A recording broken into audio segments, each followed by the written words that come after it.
I discovered on April 22nd of this year that I have advanced histiocytic lymphoma. It's a kind of cancer that has spread to most of the major organs of my body, and I'm currently undergoing chemotherapy in the hope that we can bring it under control within the next 6 months. Doctors have told me that I have about a 50-50 chance of surviving for a year, so the outlook isn't very good.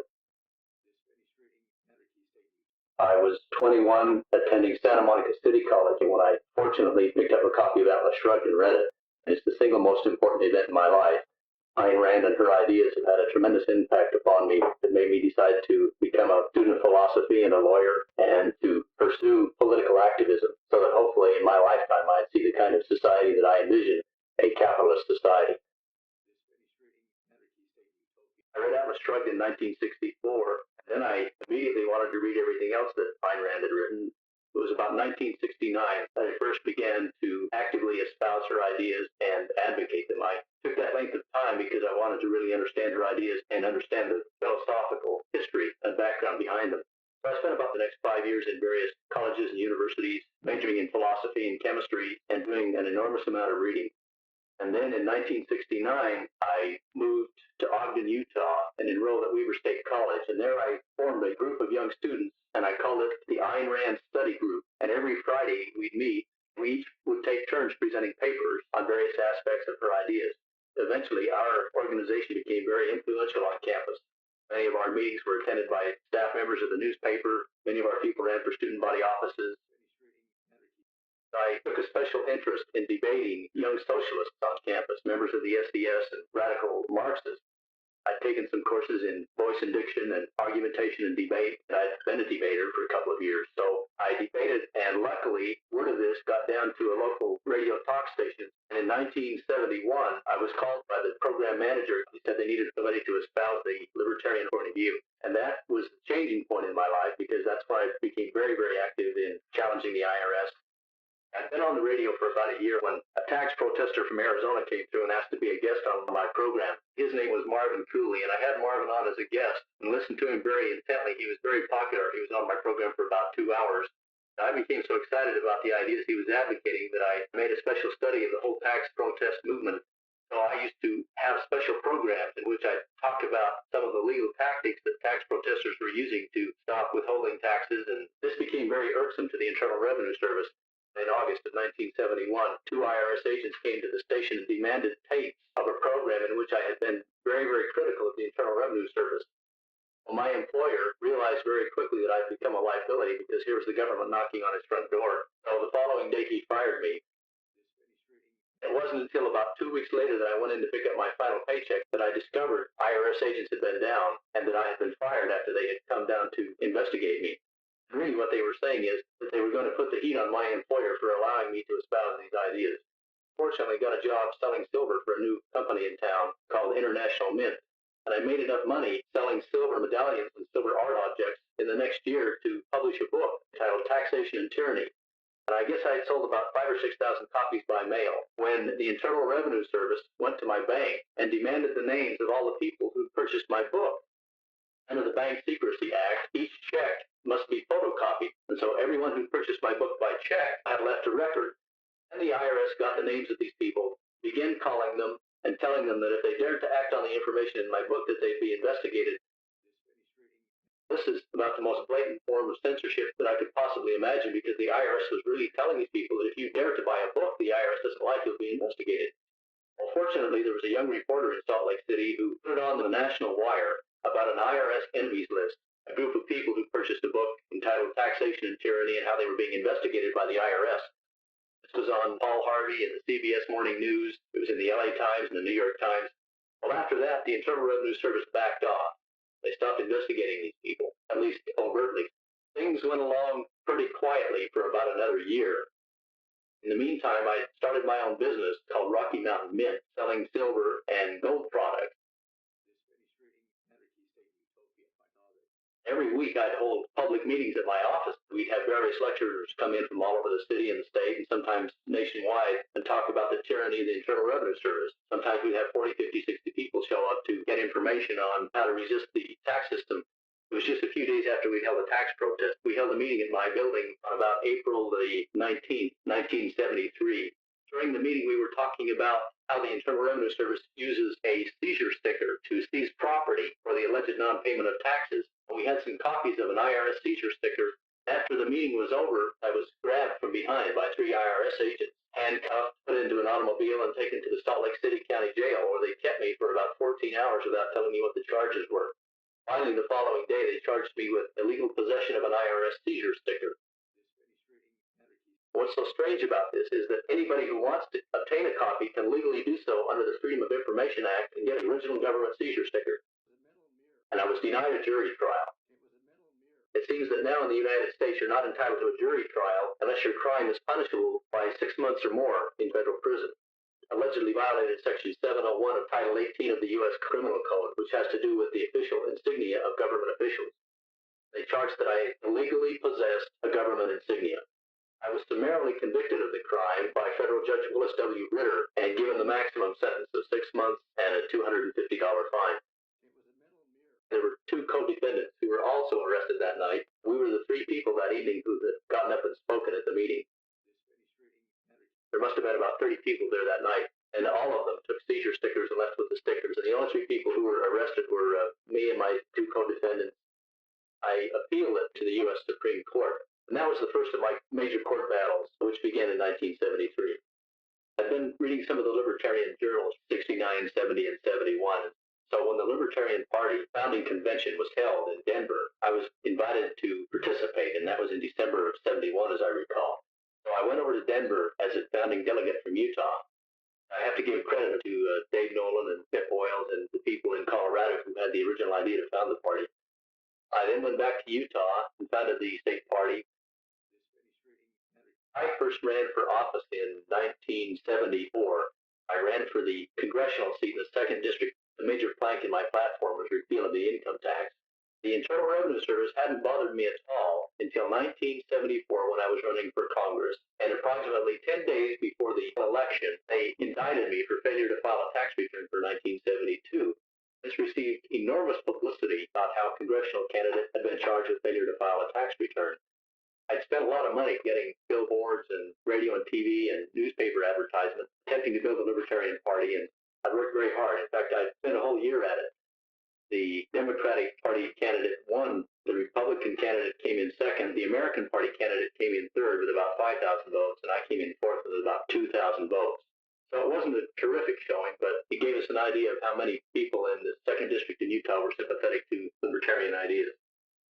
J. Bracken Lee is probably one of the first major tax protesters in the United States to receive a lot of publicity, and it occurred back in 1954 when he was governor of the state of Utah. He decided at that point to stop paying his income taxes.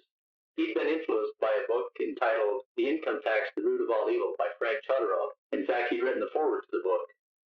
Brack Lee has always been a maverick. He was a non-Mormon and came from a rowdy part of the state of Utah, but he was a very, very outspoken, frank, honest man. Had a lot of courage and a lot of principle. So in 1954, he quit paying his income taxes. It made nationwide news, and it was a very, very exciting thing because he said that he was refusing to pay the income tax because it was illegal and immoral and financing socialism in the United States, and that it would ultimately lead to the destruction and ruin of the free enterprise system and of the Constitution of the United States.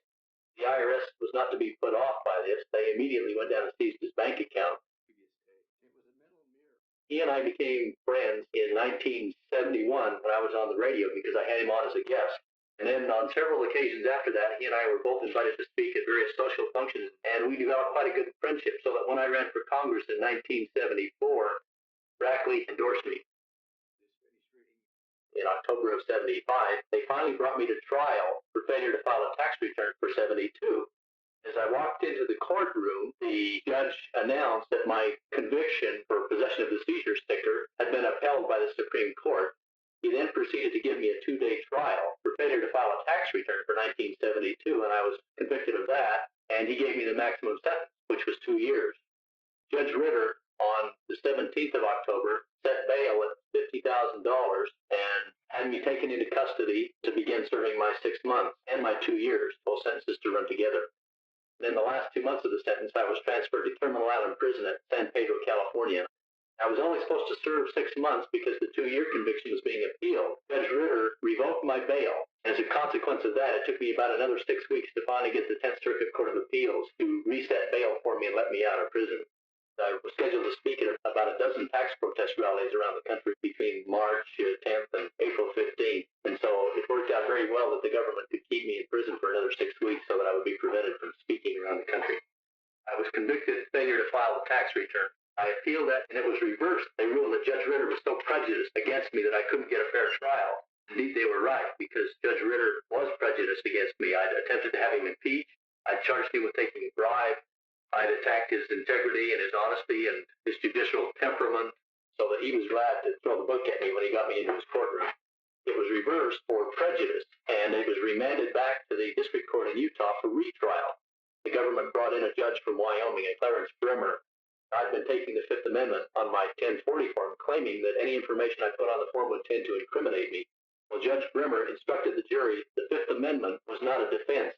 And this is very interesting because the U.S. Supreme Court had just ruled, in the case of U.S. versus Garner, that not only may any citizen take the Fifth Amendment, but that each citizen must take the Fifth Amendment, and that if you don't take the Fifth Amendment when you file the return, that you have waived your opportunity to ever take the Fifth Amendment. That was a unanimous decision, 8-0. Justice Stevens was not sitting, and yet here's a judge telling me that I have no right to take the Fifth Amendment on the 1040, and telling the jury that they must find me guilty. Consequently, I was convicted, and I'm now appealing that conviction.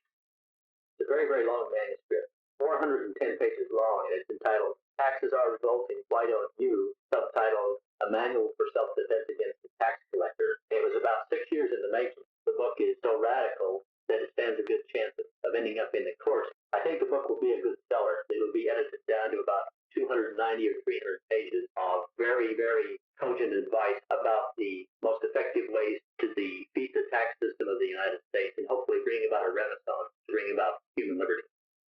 I've gotten a lot of publicity, but I've also worked very hard at it. When I was running for Congress, I sent out a weekly press release. I invested a lot of time in getting to know media people. I kept these people informed of what I was doing. Consequently, I ended up getting an enormous amount of publicity. Of course, the first time was when my book, Taxation and Tyranny, was investigated by the IRS. The second time I got a lot of publicity was in '73 when Nixon imposed wage and price controls. I ran a full-page ad in the Salt Lake City Tribune in which I stated that I was purposely raising the price of my silver product, and I further went on to say that there should be a separation of state and economics, and that it's not the proper function of government to regulate the prices or to control the marketplace in any way.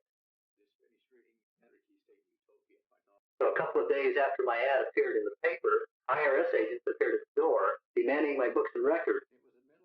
I was hauled into the federal court and ordered to produce my records. Again, I declined on Fifth Amendment grounds, and I was subsequently held in contempt of court. Well, this received an enormous amount of publicity about a businessman who was refusing to obey wage and price controls. I claimed that the law itself was unconstitutional because they had created a new court. It was called the Temporary Emergency Court of Appeals. I appealed through the regular federal courts, claiming they had proper jurisdiction over my case. This went all the way to the U.S. Supreme Court. The U.S. Supreme Court upheld me. It said, yes, you are entitled to have questions of this magnitude heard in the regular courts of appeals. So I finally won a case. It was remanded back for hearing on other issues, and my conviction was ultimately upheld. So finally, until late 1976, I filed a motion for reduction of sentence because it would serve no further purpose to put me in jail after all wage and price controls had been lifted anyway. That's the only jail sentence I think that I finally got out of. From there on, it got better and better and better. The LA Times did a front page feature story on me. Playboy magazine did an interview in an article very, very critical of the tax system of the United States. Then I had articles appear in dozens of other major magazines, all the way from the National Observer to Money's Worth magazine, Capitalist Reporter, dozens and dozens of newspapers all over the country. Whenever I wanted to get a newspaper story sent out nationwide, I'd send it over to the UPI Bureau, where a libertarian friend of mine worked. So I could be guaranteed of always getting any publicity that I wanted because I was the major libertarian tax protester. I was not only challenging the income tax, I was challenging taxes in general, saying that all taxation is theft and that all government services should be financed voluntarily. And so the government saw me as a very, very dangerous figure at that time. I believe that's why I've been prosecuted so vigorously. I did take a correspondence and I had a year of law school under my belt when they sent me to prison. I very quickly found that I didn't have enough legal education to really do justice to myself in my own cases. I defended myself through 3 trials, and I think I did pretty well considering that I wasn't an experienced attorney. I was too busy out speaking and agitating and trying to make a living, and I wish I'd spent a lot more time in the law library. If there's any country in the world where tax revolt could take hold, I think it's the United States, because of our heritage, because of the Boston Tea Party, because of the individualism of most Americans, because of our Bill of Rights, because of our cultural tradition. I think this is one country where tax revolt still could stop the march towards totalitarianism. I believe that taxes are going to go so high when the average American won't be able to feed his family and feed his government at the same time. Right now, the average American is paying about 50% of his income in federal, state, and local taxes, plus inflation. The tax burden has become almost unbearable. There are all kinds of new socialist programs in the pipeline, and as they come down the pipeline, especially socialized medicine, the cost is going to be enormous. The only place that money can come from is from the pocket of the middle American. The poor don't pay that much, and the rich are pretty astute at using the loopholes, which they help to create by lobbying very intensely to get them. And so it's going to be the middle American who's going to pay the tax bill. The day is going to come soon. Hopefully I'll see it in my lifetime, when Americans by the millions will simply decide the time has come to refuse to sanction their own destruction. The reason I'm so optimistic about this, number one, a tax protest doesn't require that you go out and overthrow your government. That's the traditional means of getting rid of bad government. A tax revolt could be a peaceful revolution. The second reason I'm very, very optimistic about tax revolt as a means to stop totalitarian government is that it's an excellent vehicle for libertarian ideas. Once somebody starts thinking about refusing to pay his income taxes, then he starts thinking about his right to keep what he earns and the right to spend it as he chooses. And if he thinks enough upon this subject, he'll very soon realize all the wealth that's produced is produced by individuals working for their own gain and their own benefit, and that individuals each have the right to keep what they've earned and to spend it the way that they choose. Carrying this idea to its logical conclusion, there is simply no way that any kind of tax system can be justified, and therefore, if libertarian tax protesters around the country are successful in using tax protests as a vehicle, as a carrier for these libertarian ideas, will end up not only stopping the tax system, but will end up giving people an education as well. And the only people who can provide proper justification for a tax revolt are libertarians. It's only the libertarian philosophy that explains why individuals have the right to keep what they've earned. It's only the libertarian philosophy that justifies a man's right to his life, liberty, and property.